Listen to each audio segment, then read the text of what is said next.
This episode is sponsored by Realtor.com, who wants you to take advantage of your free profile on Realtor.com.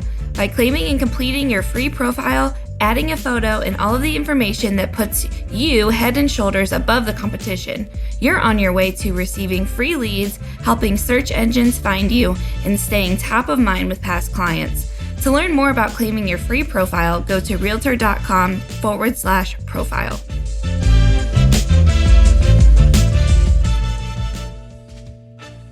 Welcome to the Real View podcast, where Ohio Realtors connect you to innovators and influencers, keeping you with the real view of real estate.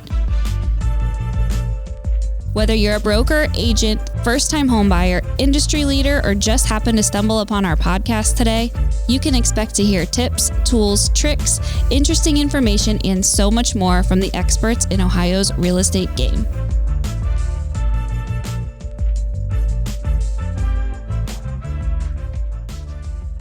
Hi, everyone. Welcome back to the Real View podcast. I am your host, Allison. Joining me today are two very special Ohio Realtors women. I am so excited to have them on the show today, to be hearing from them, to be talking to them. I know I've been looking forward to this all week, so I would like to welcome to the show Jill Rudler. She's an Ohio Realtor and a candidate for Ohio House. She was last year in Senator Michele Reynolds, who is our Ohio Senator, as well as an Ohio Realtor. Ladies, welcome onto the show. I'm so happy to have you. Why, thank you. Thank you, Allison. It's great to be here. Yeah, so I'm going to just dive in.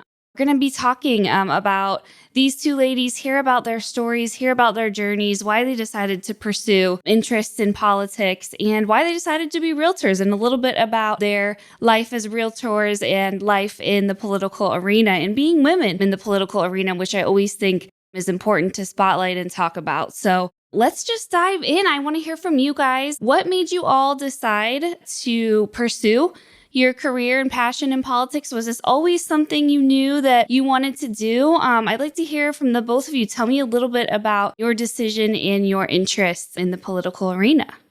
Well, I'll go ahead and start. This is Senator Michele Reynolds. My background in real estate prepared me for my now path to politics. About 17 years ago, I became a realtor. My desire to become a realtor really stemmed around using that platform, if you will, to help people who were marginalized, that needed housing, just really solving community problems. So 17 years ago, I started a nonprofit organization right after I got my real estate license. And that nonprofit organization was providing housing to formerly incarcerated men and women. I used just my real estate education, my license, to purchase property, but I became a compassionate landlord. And I saw a need in my community. I saw that there was a problem where individuals were coming home from prison and there was shelter system, but the shelter system was turning people away because it was designed for chronically homeless people. So I decided to lean in and to kind of be a problem solver and to use some of my properties and properties that I was investing in to create transitional homes for those individuals. Well, I was doing that alongside traditional real estate buying and selling and helping other people with their real estate needs. And that then just kind of transformed to, over the years, really being a community problem solver. And so from that day to this day, have housed over 5,000 people, helped them to transition and get on their feet, and to really use real estate as a platform to provide housing to people that need it the most. And we all know that housing, buying a home, actually helps to eliminate that generational wealth gap,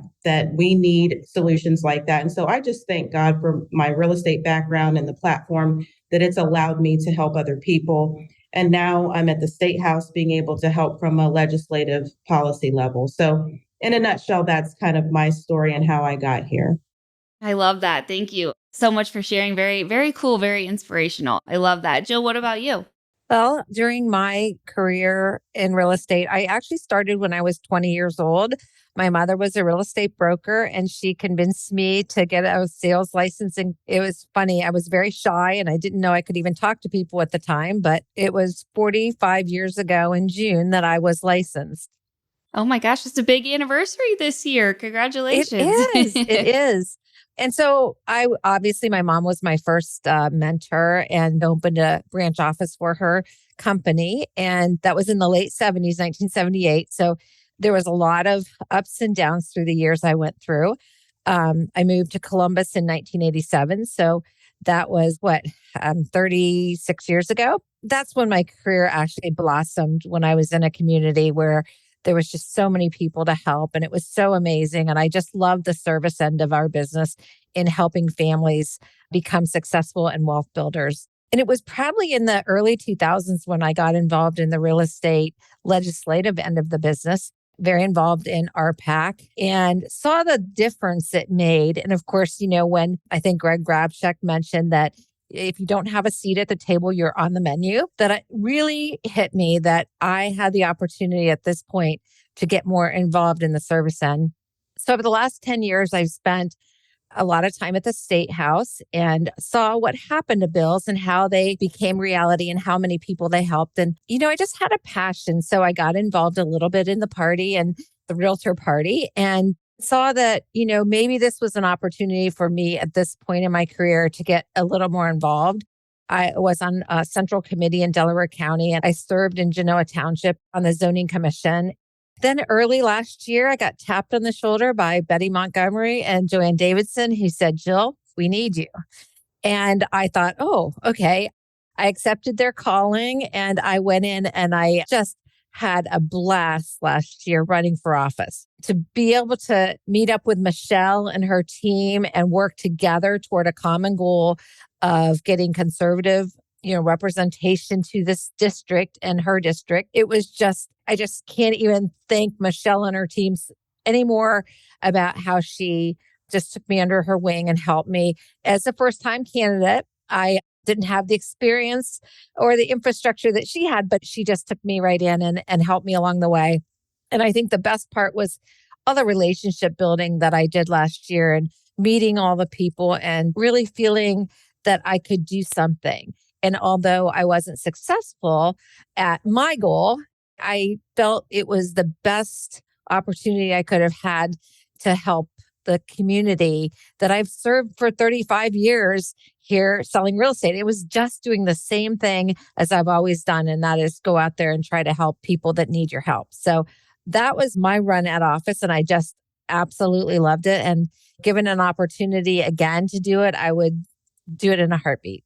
I love that. And you were so spot on with what I was thinking. And, when I was preparing for this podcast and I knew I wanted to have you both on, and then if we could have done it together, I thought it would have been so cool too to have you both on during an episode. And I remember I reached out and you said, "Oh my gosh, I know Michele and I worked with her." So I kind of want to hear a little bit more about your relationship, the relationship between you two. I know you mentioned Jill, she really took you under her wing and served in that mentor role, but how did your relationship start and what did that look like? And are you guys still, very close now? And tell us a little bit about the relationship between you two. Jill and I like to call sisters. We are in the Joanne Davidson Ohio Leadership Institute.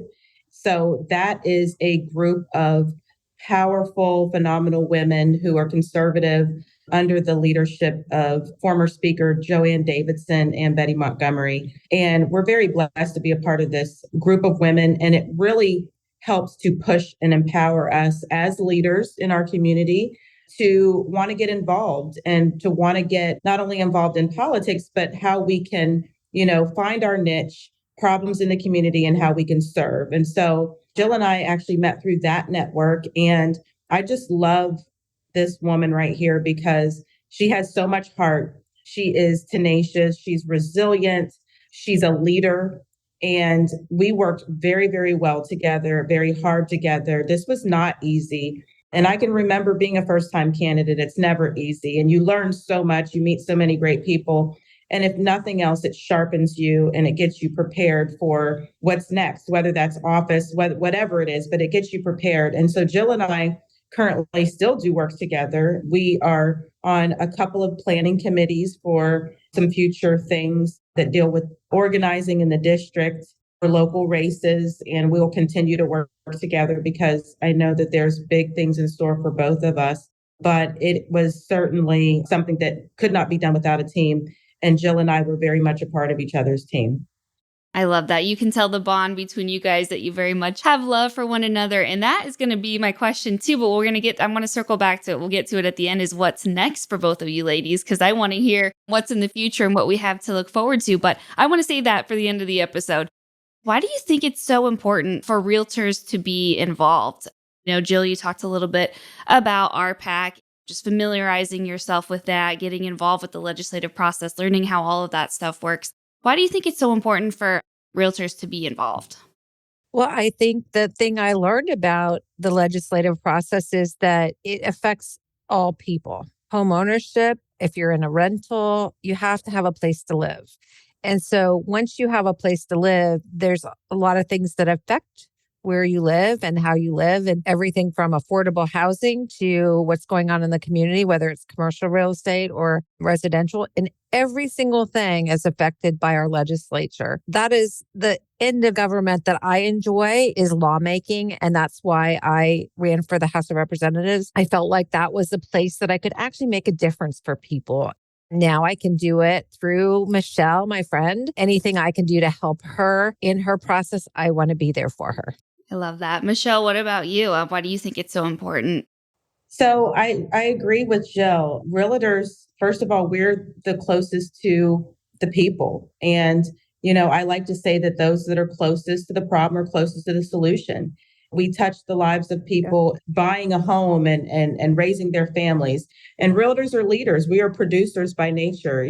We're the ones that get things done. And I've come to learn that in the legislature, we elect people in office, but it's not because they're the smartest people and it's not because they know everything. It's because they're able to listen to those who know things. And so realtors should get involved because they are truly the subject matter experts to help enlighten, the legislature or become a part of the legislature so that they can really weigh in on policy. They can weigh in on the way things need to be. They talk to the people, they're connected to people, they're connected to everyday people. And so I think that there's definitely a big place in all levels of public office for realtors to get involved. And I would encourage them to do so. So important. I know it's something, we preach here at Ohio Realtors, and anyone that's listening knows that we've talked about just the importance of getting involved and knowing what's going on. And for all of those reasons that you women just described, I think it's so important and critical that we're staying involved and staying up to date on everything that's going on, because we have so many different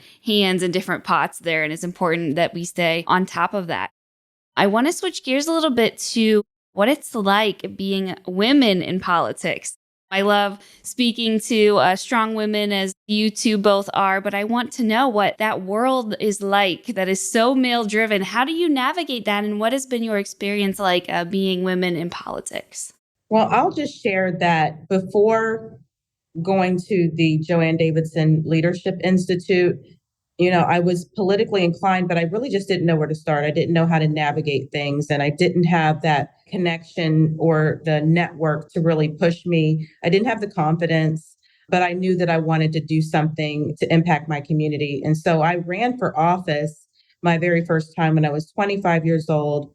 I ran for my local village council in Jefferson County. It's almost like a city council, but for a small village. And because I knew nothing about politics or political parties, I just, I made my own yard signs, put them in people's yards, marketed the way that I could. I didn't win that race, but I knew that I had kind of the bug. But fast forward to now, being able to connect with other women who have an interest in politics and really having them push you and empower you. I've learned that we can do, we're phenomenal. We're phenomenal women. We have certainly a perspective that needs to be heard and shared, even amongst our male counterparts. I've noticed that, I've been welcomed by women and men, and I appreciate that. However, it can be very isolating. It can be daunting. One thing that's very different is women generally have to be asked to run. We generally won't do it unless someone taps us on the shoulder. That was the case with Jill, and it was certainly the case with me. Whereas a man, they'll be like, hey, that sounds like me, and I'll just run. No one has to ask them. They have the confidence. They may not even be qualified. It doesn't matter. they will run. So that is an area that we need to work on. But being able to connect with other women in politics has been very empowering and encouraging. And it's really been the platform that's launched me to be able to run and just not stop. That's amazing. Jill, what about you? What do you think? What's your experience been like? I agree that with the Joanne Davidson Institute, they just really empower you to just go and do things. Because I worked for my mother, who is a real estate broker, she was the first real estate broker in our county that was a woman. And so that was, I mean, she just never let anything stop her. So I would have to say that as a young child, I was taught you can do anything you want. I have a short stature, I'm only 5 foot tall. And so I've never really let anything like that stop me. I've just always, real estate, I never saw a difference in real estate. I mean, the fact I was a woman, I was probably more of a problem solver than many men. I feel like I had an opportunity, an advantage, could sneak up on people a little bit because they never saw it coming. The knowledge and the impact I could make in their lives. So once I got into real estate, the politics last year, I scheduled many meetings with many business owners, community leaders. It never once did any of them make me feel like there was a woman man distinction. Really felt like they looked at me as a business person who wanted to help. And so I never felt really my entire life like that. And I think that I learned as a young child and growing up in a large family. And I think my mom was just extremely empowering to me. Oh, I love that. It's awesome when you have an example of a strong woman to look back, and how amazing for your mom to be that first broker in your area. That's very cool at a time that it was probably quite taboo to have that. So trailblazers all the way around, both you and your mom.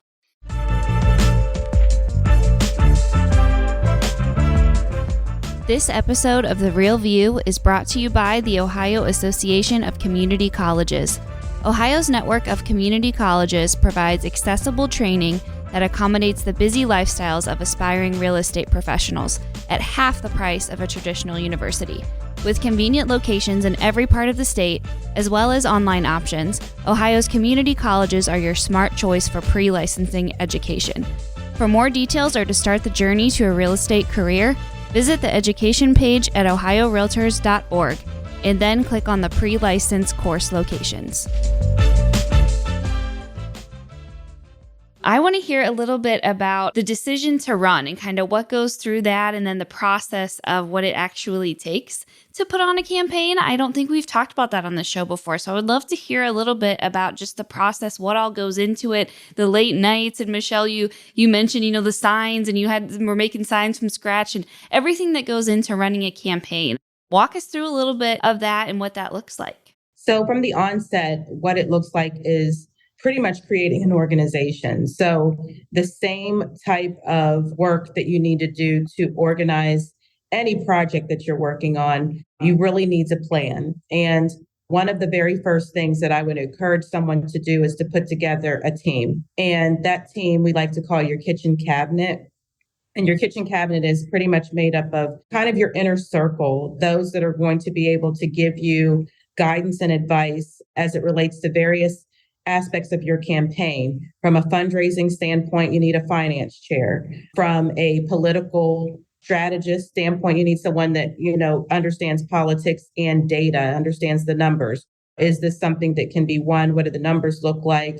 And how that all breaks down. You also need someone that can do opposition research. Unfortunately, we live in a world where, data matters. And so you need to know who you're coming up, who is going to be your opponent and their background, as much as you need to know what's out there about you. You also need folks on the team that are going to roll up their sleeves and do the groundwork. So you need that grassroots, and you need many of them. You need someone that does communications, marketing. So just like having a board of directors or a board of advisors, if you're used to working in a business or a nonprofit, then that's kind of the system that you work in. But it's never something that the candidate ventures out there alone, or even with just, one person, because it's a lot, and it's a lot of territory to cover. Now, in a local race, it may not be as many people that you need at the table, but as the race is bigger or a bigger territory, you definitely need all hands on deck. And then you need a tight communication system.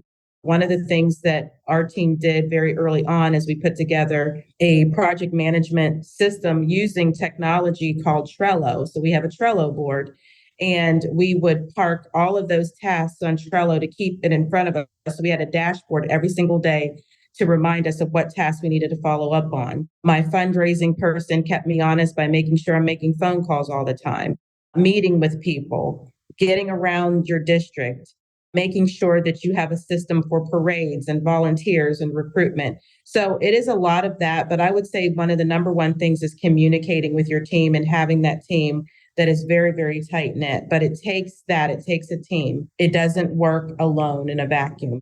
Some people think that it's noble to just fund their own campaign and not go out and fundraise. However, although that sounds like, I don't want to bother people, I don't want to ask them to give me money. What I tell them, it's really not about you as much as it is about trying to make sure that you have enough money to get the message out. So if they care about the things that you care about, it takes money to make sure that you can get that out there. Also, when people give money to a campaign, that shows that they have a level of buy-in for your campaign. So money also equates to votes. I don't care if someone gives $1, if they give $1,000, especially if they're a voter of yours, you have them engaged. So if you're the only person giving or you're giving often, then really you kind of have one strong vote. But the person who gives $1 or $1,000 is still just one vote. So going out there, having low dollar events or even high dollar events, it's very, very important. Money's not everything, but engagement is. And that's what you're trying to do. You're trying to make sure you get your message out, but you're also trying to make sure that you are gaining voters at the same time. Yeah, no, it's such an extensive process. I think it's so fascinating the amount of work that goes into these campaigns with no guarantee the outcome of that, which is the crazy thing. You commit so much money, time, resources into it without that guarantee. Jill, did you experience something similar with your campaign? Just the amount of people and teams and energy and effort that it took to put on a campaign. Yes, I agree 100% with Michelle. Although January, I was starting from scratch and had lots of people that like to give me advice, but I tried as hard as I could to listen to Michelle because she was the most experienced recent person that I knew that was running this year and would have the same experiences, I'm sure, in her district that I had in mine. Our districts did overlap. My district was one of her 3 districts. So we knew that working as a team would be so critical to both of our successes. On the fundraising, it is something you have to really think about because, as Michelle said, each dollar you collect from someone is a complete vote and buy-in that they are part of your team. And I had people that I knocked on their doors and, all of a sudden I showed up, they sent me $15. And that told me they were on the team. They were part of my team. And some of those were some of the most amazing donations that I received. And you can get a $5,000 or $10,000 donation, but those $15 really mean so much because there are voters in your community that really trust you. Although I didn't win, I got 22,000 votes. There's 22,000 people that felt I could do a job for them that was necessary. And, I still run into people saying, I voted for you. And I said, thank you, because it does mean something to me that they trusted me enough to carry on for them as their representative. I love that. It has to be such a cool feeling to meet those kind of people and in having them have that belief in you. What is the biggest lesson that you all have learned throughout this journey, throughout this process, Michele, throughout your service? What has been the biggest lesson that you all have learned from this? I definitely believe that it takes a leap of faith. And it's something that, like you said, there's no guarantees, but just knowing and not being afraid to do it, having the confidence, standing on your faith, and knowing that you're worth it, you're enough. A lot of times we don't think that we're enough, but you're exactly what is needed. And that everything that you do is preparing you for something else. So even what I'm doing right now in the state Senate is preparing me for what's next. The people that I encounter now, the policies or the issues that I have to deal with, the problems, it's all preparation. So everything that you've done prior has led up to your now. That's been a big lesson, but also being very open minded because you're meeting a lot of people. A lot of people have different perspectives. And although we may stand politically one way, it doesn't mean that we cannot share or open our mind to someone else's perspective because they just have a different mindset, or they may have a different dynamic that you just haven't heard before. So I think that makes a good leader. It makes a good servant leader. But also, last thing is being willing to just roll up your sleeves and do what needs to get done, not being a diva and just ordering people around, but being someone who's going to be a servant leader, who's going to get it done, and who's going to lead on purpose. Yeah, that was beautiful. And I love too that you mentioned just being open to other people and other mindsets. And I know that's something I constantly want to do myself. And I've seen so much value from it. I have numerous friend groups that we have different beliefs on things, but I actually enjoy hearing their perspective and hearing their thoughts on things. Doesn't always have to be an instant negative thing if someone's different from you or someone has a different perspective on things. I've learned so much and I've truly enjoyed those conversations, and it's made our bond stronger, just being able to be open-minded and share that relationship and share the thoughts with the other person that's different from you. I know I've gained so much value in that. So I love that you mentioned that and brought that up. Jill, what about you? What have been your big life lessons through your journey? I think not to ever think you can't do something. I mean, I've never really had a whole lot of apprehension about doing things, but I will say during the middle of this process, I completely thought I was not up to the challenge. And then I realized it was just that fear that came in. And I don't have fear very often, but when it came in hard and strong. And I, really questioned, was I capable of serving this many people in a way that I would be proud of? And then I realized, no, I am. I can do this. And so it was just the continuing to have the faith that I am the candidate that can listen to everyone. I mean, in 35 years here in Central Ohio, I've sold 5,000 homes. I've listened to everybody. I've helped everyone. And I did it very proudly. I think that was the big thing, is you hit that wall sometimes and you just have to come out of it. And it was with Michelle's help and her team's help that really helped me kind of get past those times. And so much of what you say, I think, too, goes back to just that stigma that as women, we all almost automatically have that self-doubt, and we're not just as confident as men sometimes. And it doesn't come as natural to us to just say, like, no, I'm going to go do this and kill it. And I think it's something that all women, we share kind of that same inner struggle to where we doubt ourselves a lot. And it's just overcoming that and working that and flicking that little negative voice in our head, out of there. So I want to wrap up kind of with the final question that we talked about earlier, which is, what's next? What is on the future for both of you? Strong, intelligent, bright, and beautiful women. I want to hear about the future and what's in store and what we might be expecting from you. Well, I can just tell you from my perspective that I feel like public service now is in my blood. And I do feel like it's just an extension of my 45 years helping people. So I'm not sure what's next. I've had some conversations with the governor and I'm just let him know that I'm open. What will happen is that I'm going to continue to put myself out there to serve in some way that I can serve my community. And we love having you there for us and fighting and campaigning for us. And we look forward to seeing what's next. Michele, what about you? So I too am very open. Right now, I'm focused on being a good state senator and serving my constituents and making sure that I deliver on the things that I ran on. My platform is results matter. So I really want to do that. And I believe that if I do that well, there will be lots of other opportunities. But I agree with Jill is that once you've gone through this process, it's like this bug. You just get bit by it and you can't stop. And so even though people ask me, do you like campaigning? It's not easy. It's not fun. People believe that they can pick and pull you apart just because you're a candidate, but you do miss it. So even though I'm now in, office, I do miss going out on the campaign trail and talking to people and all of those things. So what's next for me? We will see. I am open. I've learned to, just because of my faith, not to limit God.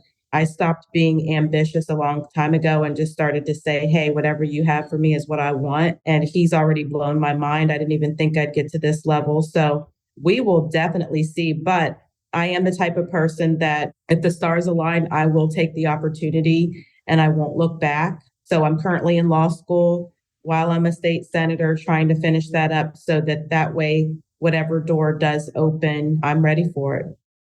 Amazing. Wow. You guys are so incredible. This has been so awesome and so great to get to know you a little bit better and share your story. So thank you guys for being so open and honest and willing to share your experience and in your stories with me. I know I really appreciated it, and it was really great to talk to you both today. Thank you, Allison. Thank you, Allison. Thank you guys so much. And to all of our listeners, thank you guys for tuning in. We will talk to you next week. Thank you for listening to The Real View. That wraps up today's episode. You can keep up with the latest on the podcast at ohiorealtors.org/therealview and on Apple or Google Podcasts, Spotify, or wherever you listen. Have questions, comments, or suggestions? We want to hear from you. Email us at podcast@ohiorealtors.org. We'll see you next time.